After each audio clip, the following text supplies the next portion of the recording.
Hello dear friends, welcome back to my YouTube channel, and today I want us to look at how to make a wise decision, a wise choice in courtship and dating. We all know that love based solely on passion is not an enduring love. It is a selfish and greedy love. That kind of love is well illustrated in the Bible by the case of one of David's sons named Amnon. He fell in love with his beautiful half-sister Tamar. Then, through trickery, he forced her into having relations with him. After that, what happened? The record tells us that, and Amnon began hating her with very great hatred, because the hatred with which he hated her was greater than the love which he had loved her. He sent her out into the street. That is in 2 Samuel chapter 13 verse 1 to 19. Now, if you are a young woman, you should naively think that because some boy expresses passionate love for you and wants you to have relations with him, this means he sincerely loves you. He may be very he may as well turn out to be just as Amnon was. The Bible tells us that the wife of Egyptian officer Potiphar expressed the same kind of interest in young Joseph, who served in the house. When he resisted all her attempts to seduce him, she then showed her true colors.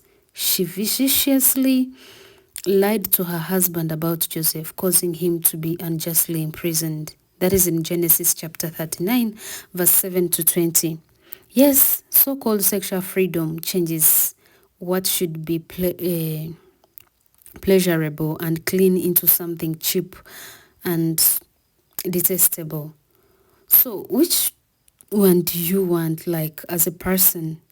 An occasional brief moment of illicit sexual excitement with all the risks and problems it involves, or the satisfaction of having a clean conscience before God and all persons with self-respect, day in and day out? If you want to stay free from immorality, then stay free from the things that lead to it. Conversation that always dwells on the opposite sex, also reading material or pictures that have only one aim: to excite sexual passion. Keep your mind, your eyes, and your tongue occupied with clean and positive things, working towards worthwhile goals that bring enduring benefits and that leave no shame or heartache. Above all, strengthen your knowledge and appreciation of your Creator and of the rightness and wisdom of His ways. Look to Him in prayer and fix your heart on the things that He promises to those who serve Him. You can hold firmly to the cause of sexual morality if you really want to, for God and His Son will give you the strength if you need to do it.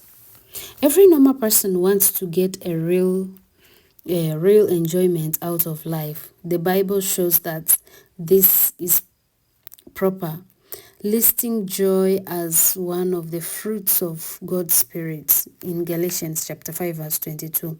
Many young people or youth, especially in Western lands, look to dating as a prime means of finding enjoyment.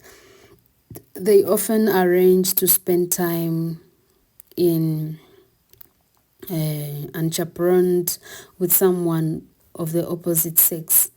What can be said about this? You may assume dating to be a normal, expected practice, since it is so common in many places, yet it hasn't always been that way, as the book one of the books titled The Family of Social Context explains. Dating, as we know, is probably emerged after World War I. In many countries, however, dating never has become the custom. In fact, the prospective bride and groom may still not meet until their wedding day. The arrangements for their marriage are carried out by their respective parents or perhaps by the matchmaker or the go-between. I know that in our current world, we want to find our own partners. Like if we hear about what used to happen in the past, it sounds so funny.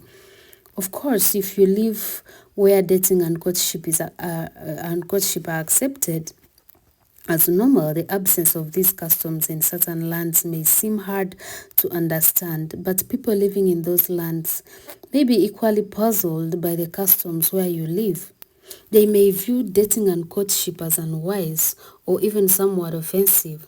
A girl from India explained to a well-known Western marriage counselor, "How would we be able to judge the character of a boy we met and got friendly with? We are young and inexperienced. Our parents are older and wiser, and they aren't as easily deceived as we would be. It is so important that the man I marry, I should be the right one. I could so easily make a mistake if I had to find him for myself." So rather than taking a narrow-minded viewpoint and thinking that the only way to do things is the way people in your own locality do them, it is good to broaden out your thinking. After all, in the final analysis, it is the way things work out, the results that determine how good or how bad certain customs are. In the Bible at Ecclesiastes chapter 7 verse 8, we read that better is the end afterward of a matter than its beginning. And as we must admit that in many countries where dating and courtship are the custom, a large percentage of marriages are not working out well, but are ending in divorce. Thank you so much for listening, and just try to think around all this and make a right decision in choosing a partner, and look at what is the best for me and what will be the best decision for me to be able to make the right choice of the partner that I want to spend life with. We are going to be looking deeply into this aspect of courtship and marriage as we go on throughout this week. Make sure you subscribe to this channel, please, and share this video to the young people, especially those in danger of making wrong choices when it comes to dating. Stay tuned to Youth Zone with Sister Aurelia and have a blessed week ahead. Thank you. Bye bye.